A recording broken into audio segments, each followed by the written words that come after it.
Sup dogs, DJ Grandmother's here for lesson number 4. For this lesson, the category is again a history lesson. Today, let's go back in time and see the cartoon singing evolution of Alvin and the Chipmunks. Let's get to work.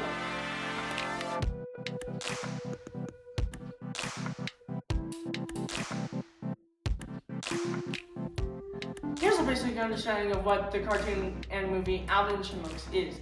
In 1958, ladies and gentlemen, boys and girls of all ages explored a chipmunk trio that would impress with silliness and singing while being watched over by a nice man that is trying to become a famous songwriter.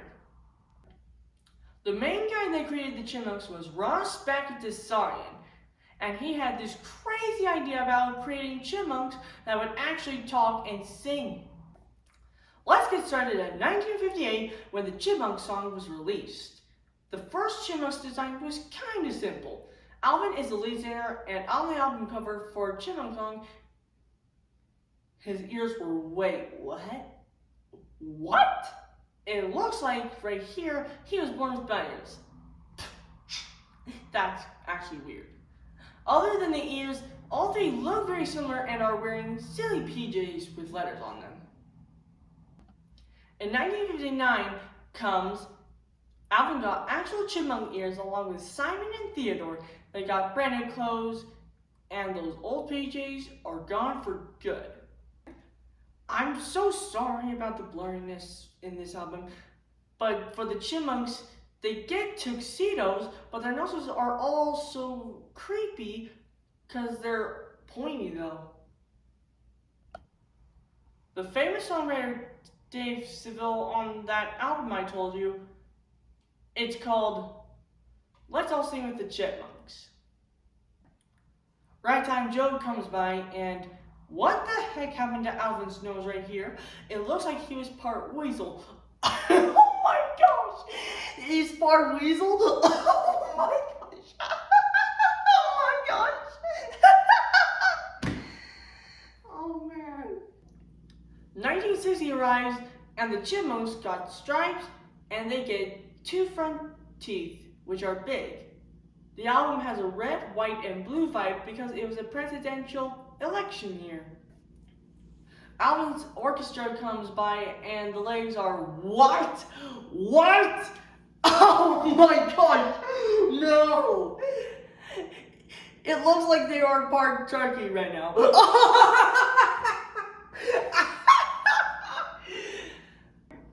There's a live human, Dave, on Alvin's orchestra too, and him again on the album Singing Again with the Chipmunks.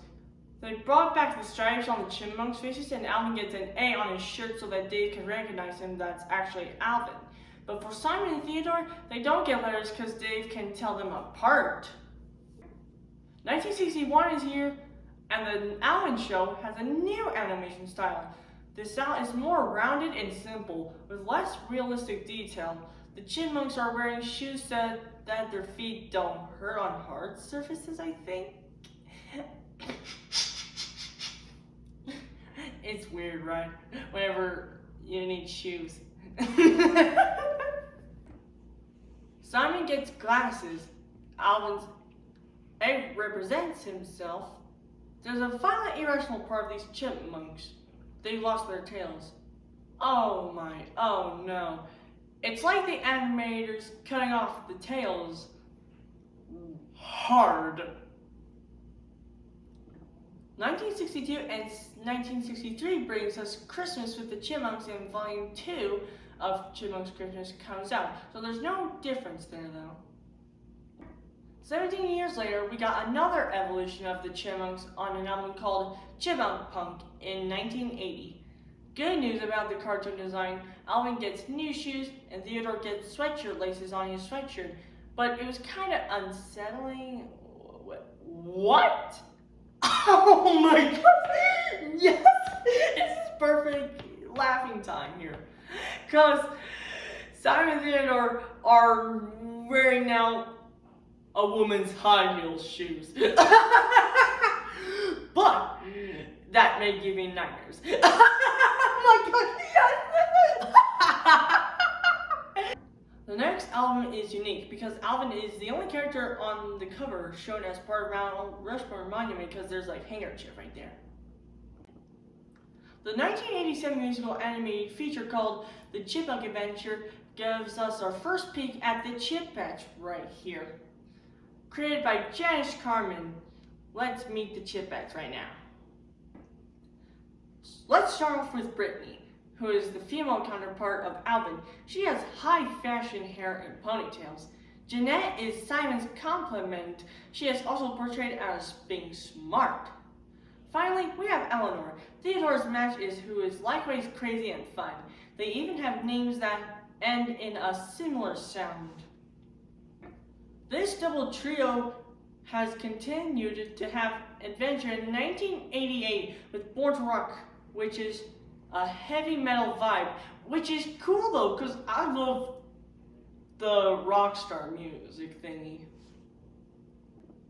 The 90s gave us a 33rd anniversary album called Rockin' Through the Decades, and after that, it came through with Rock the House, which has really bad animation style due to Simon's freaky hair and white shoes, and the Chipettes were forgotten for a while at that point. Then there was the 1992 version where Alvin looks way too human-like. It's very weird, and yeah, very weird. And here comes Alvin's Christmas Carol, and it's produced under Disney's Buena Vista home video. It gave us a very unique Dave Seville in 1993, and that's really cool. Then in 1998, there was the Blue Alien Detective Chipmunks in the A-Files. It's also a spoof on the popular TV show, The X-Files. After a decent break, Fox 2000 and Regency Enterprises got together with Ross Back to Science to make the first CGI auto-generated animation called Alvin and the Chipmunks, premiering December of 2007. This was unique because the movie was shot in the real world in Dave Seville, and the other characters in CGI were played by voice actors and also by live actors. This style, along with the great CGI animation, makes the Chipmunks seem so lifelike. 2 years later, we see a return of the Chipettes in Alvin and the Chipmunks 2, aka Alvin and the Chipmunks the Squeakquel. The Chipmunk couples have a lot of similarities like matching outfits and personalities. Then again, in 2011 comes Alvin and the Chipmunks 3, aka Alvin and the Chipmunks Chipwrecked. This one was filmed on the island of Oahu in Hawaii and features the main star for this movie, Matthew Gray Googler Simon, because he's funny because in the show, him voice acting Simon gets bitten by a nutrient-bound spider and takes on an alter ego of Simone. We cherish the water for it is the water and nurtures the flower. Okay, this is crazy. By this time, fans were pretty done with the Chipmunks, and we all thought it was the end. Oh, we're not done here yet. We're not done with this video right here now. 2015, from 7 years ago, I think, brought us another CGI movie of Alvin and the Chipmunks, and it's called Alvin and the Chipmunks: The Road Trip, with another new villain and Dave starting a new chapter in his life, and we say goodbye to our dear friends, the Chipettes, though, because I'm sad because, like, I know we can't stay together as a family once, like, one of our siblings are married, right? That's really sad. It's kind of like that. Hold on, everyone. There's more animation styles. Nickelodeon purchased the Chipmunks and redesigned and updated their look from 2016 to this year in 2022. So let's take a look at it, shall we? And so here it is. Here's the animation style. I never seen like the 1961 versions from the old classics, but if the Chipettes were in this version from 1961, that'd be cool though, since the Chipettes' new design for this from Nickelodeon were really cool though. I guess they're all the same thing, I think. It shouldn't be that big of a deal, though. The new series starting June 2022, I think. I do not know which day. But Nickelodeon's designed for this one. Alvin, Simon, and Theodore, and the Chipettes being brought together again. Brittany, Jenna, and Eleanor. I guess, yeah, they're perfect. It kind of looks perfect, I think. These Chipmunks and Chipettes have been rock and rolling through the decades since Ross, Beck, Desarian, and Janice Carmen got together as a team. It's because only they were crazy enough to have singing tiny critters and make them into stars. I hope you enjoyed this walkthrough Road to Stardom. So like and subscribe, and thanks for watching the history of Alvin and the Chipmunks from 1958 to 2022. Once again, thanks for watching, everyone. Rock and roll!